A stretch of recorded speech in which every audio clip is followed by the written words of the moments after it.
তোমরা যে rubber stamp বানায় নিছো ডিসেম্বর 27-28 কি বুঝ আমার ওই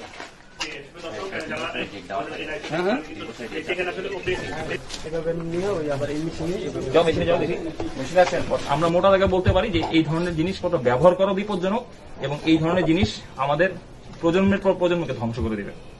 তোমরা যেগুলি প্যাকেট করতেছো তোমাদের কি কোনো কারিগরি প্রশিক্ষণ আছে? হ্যাঁ,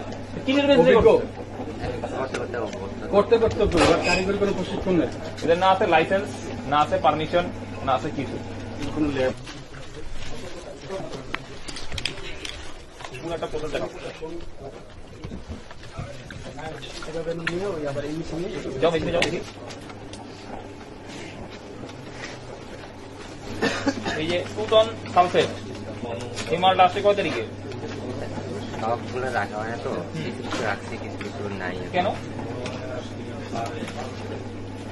এটা তো মানে এটা ব্যবসা না, সরকারি অনুমতি আছে না, থাকলে তো তাহলে সমস্ত বিল ভাউচার থাকার কথা নাই। ঠিক আছে, এগ্রো সার্ভিসেস বাংলাদেশ তোমাদের কোম্পানির নাম এগ্রো সার্ভিসেস বাংলাদেশ।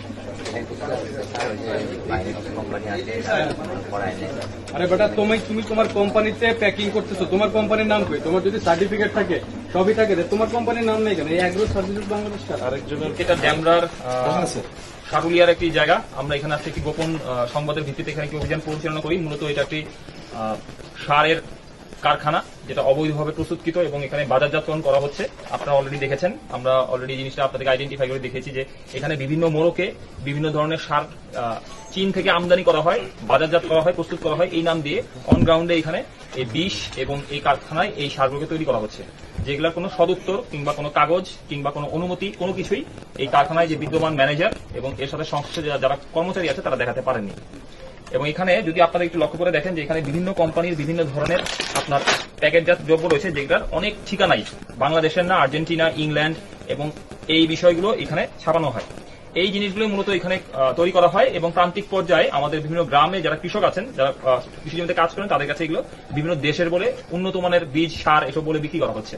ফলশ্রুতিতে যে কাজটা হচ্ছে, জমির গুণগত মান কমে যাচ্ছে এবং এই জমিতে যে উৎপাদিত যে ফসল, সেই ফসল অনেকটা বিষক্রিয়া সৃষ্টি হচ্ছে, যা সাধারণ মানুষকে অনেক রোগ শোকে আক্রান্ত করছে। ওভারঅল যদি আমি বলি তাহলে আমাদের মোটা দাগে বলতে পারি যে এই ধরনের জিনিসপত্র ব্যবহার করা বিপজ্জনক এবং এই ধরনের জিনিস আমাদের প্রজন্মের পর প্রজন্মকে ধ্বংস করে দিবে।